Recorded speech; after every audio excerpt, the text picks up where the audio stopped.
심부전이 많이 진행하면 결국 심장 이식이 필요한 경우가 있습니다. 하지만 현재 심장 이식을 받기 위해서는 대기 기간이 상당히 길고 이 기간이 길어질수록 심부전의 악화나 부정맥, 심근경색, 신장 기능 저하 등 복합적인 이유로 사망률이 높아지게 됩니다. 하지만 이에 대한 대안으로 우리 가슴에 넣는 인공심장이 있습니다. 바로 좌심실 보조장치 엘바드입니다. 안녕하십니까. 당신의 심장을 뛰게 하는 의사 콩닥콩닥 김민석입니다. 서울 아산병원 심장내과에서 심부전 및 심실 보조장치 엘바드를 전문으로 하고 있습니다.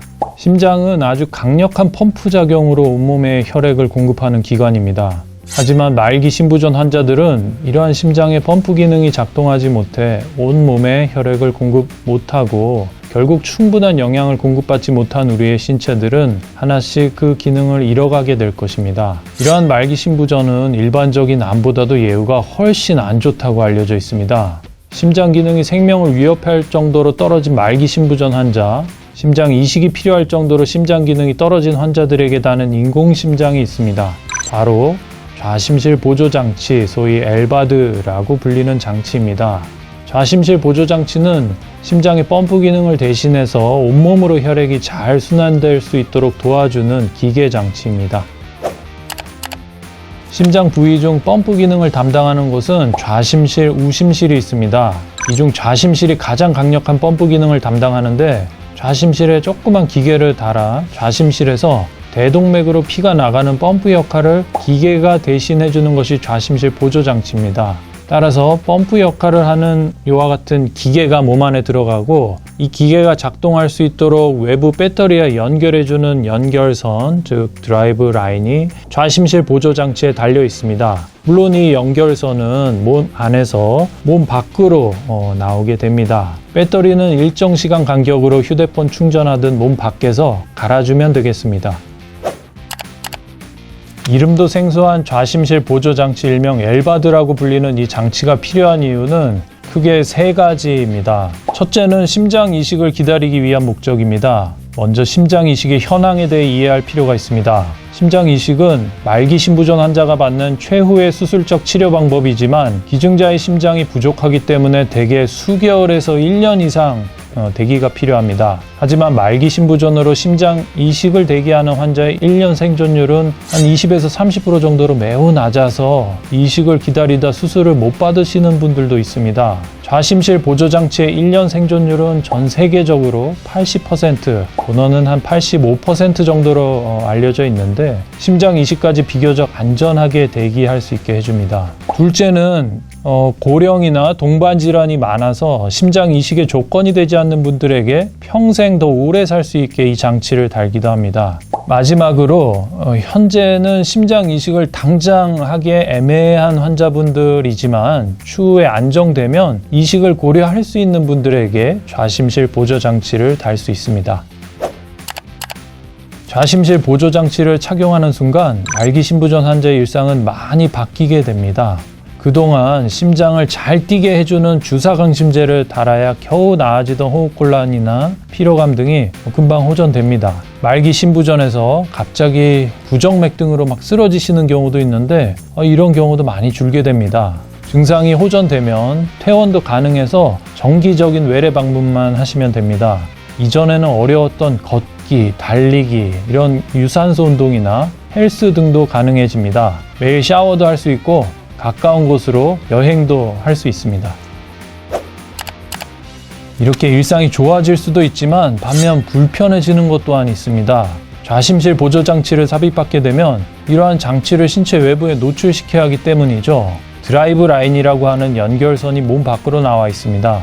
그로 인해 목욕탕에 들어가거나 사우나, 수영 이러한 것들이 불가능해지고 항상 배터리를 착용하고 다녀야 합니다. 라인을 소독해야 하고 상처와 배터리 등에 대한 관리 또한 해주어야 합니다.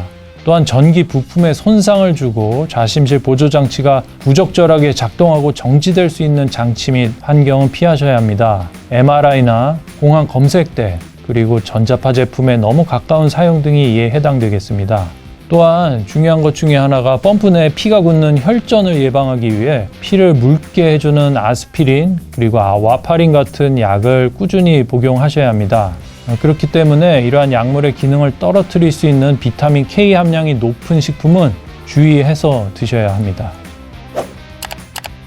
원래는 좌심실 보조장치 기계 비용이 한 1억 5천 정도 매우 비싸지만 2018년도 가을부터 의료보험 혜택을 받을 수 있고 요양급여 기준에 따라서 사전 승인된 환자의 본인 부담률은 한 5% 정도로 약 750만 원 정도의 기계 비용을 내면 됩니다. 또 기계 비용 외에 수술비, 부대 비용까지 합산하면 약 1,300, 1,800만 원 정도가 들지만 치료 내용에 따라서 더 많이 나오는 경우도 있습니다. 의료보험 혜택을 받기 위해서는 수술 전에 건강보험심사평가원의 승인을 사전에 받아야 하며 심사에 걸리는 시간은 대략 일주일 정도 됩니다. 우선 암이나 출혈, 감염성 질환이 있는 분들은 수술이 도움이 되지 않을 수가 있어서 이에 대한 검사가 필요합니다. 또한 좌심실 보조장치는 말 그대로 좌심실을 보조해주는 장치이기 때문에 우심실 기능이 많이 떨어진 환자에서 시행하기는 어렵습니다. 따라서 이에 대해서 초음파나 심장 압력을 직접 재는 우심도자 검사, 이런 추가적인 검사를 시행하게 됩니다. 또 수술 후 환자의 지속적인 관리 의지가 필요하기 때문에 정신건강의학과 진료도 수술 전 받게 됩니다. 보호자가 없는 경우에는 원칙적으로 수술이 어렵지만 특수한 경우는 수술을 받을 수 있기 때문에 이에 대한 평가도 필요하고 경제적 지원과 관련해서 사회복지팀 상담도 꼭 필요합니다. 좌심실 보조장치 수술을 받으신 분들에게 필요한 교육들이 있습니다. 아무래도 기계장치를 몸에 달고 일상으로 돌아가는 것이기 때문에 다양한 관리법, 대처법 등에 대한 교육이 필요합니다. 의료기기 구성품, 전원 공급 시스템, 배터리 충전, 교체 방법 등 기계 장비 교육이 필요하고 어떨 때 알람이 울리는지, 알람 종류, 그리고 응급상황 대처법에 대해서도 알아야 하고 캐리백 사용법, 드라이브라인 소독 방법 이런 것도 퇴원 전에 교육이 필요합니다. 항응고제 복용, 일상생활 주의점, 외래진료 방문 등 기타 관리사항에 대한 교육도 받아야 합니다. 하지만 이 모든 것들이 크게 어렵진 않고 퇴원 전 충분한 반복 교육으로 모든 환자분들이 또한 보호자분들이 잘 하실 수 있는 그런 내용들입니다. 구독, 좋아요, 알림 설정. 신부전은 지속적으로 증가하는 질환으로 예후가 매우 안 좋은 병으로 알려져 있습니다. 특히 약물 치료에 반응하지 않는 말기 신부전의 경우 심장 이식이 유일한 답으로 알려져 있습니다. 1992년 11월 우리 병원은 국내 최초로 심장 이식을 시행한 뒤 현재 국내에서 가장 많은 심장 이식을 담당하고 있습니다. 하지만 최근 심장 이식 기증자가 부족해서 이식 대기 기간이 길어지고 있어서 말기 신부전 환자분들이 많이 힘들어하고 있습니다. 또한 고령이나 폐동맥 고혈압 같은 여러 동반 질환이 많은 환자들은 심장 이식도 하기 어려워서 안타까운 경우가 늘어나고 있습니다. 하지만 현재 기계장치가 우리의 심장을 도와줄 수 있는 그런 세상이 됐고 좌심실 보조장치가 이식을 기다리거나 이식이 어려운 환자들에게 아주 좋은 치료 옵션이기 때문에 이와 관련된 이야기를 오늘 간단히 말씀드렸습니다. 앞으로도 기계 발전은 계속 이루어질 것이기 때문에 좌심실 보조장치는 말기 신부전 환자들에게 긍정적인 치료 방법이 될 것이라고 기대가 큽니다. 우리 몸이 그렇듯 심장 건강 또한 언제든 악화될 수 있고 신부전이 우리에게 찾아올 수도 있습니다. 무엇보다 예방을 잘해서 저 같은 의사를 안 만나는 것이 가장 중요하겠지만 혹 병원을 찾아서 저를 만나시게 된다면 저희 병원의 경험 많은 의료진들과 머리를 맞대고 최선의 치료를 받으실 수 있도록 힘을 모으겠습니다. 감사합니다.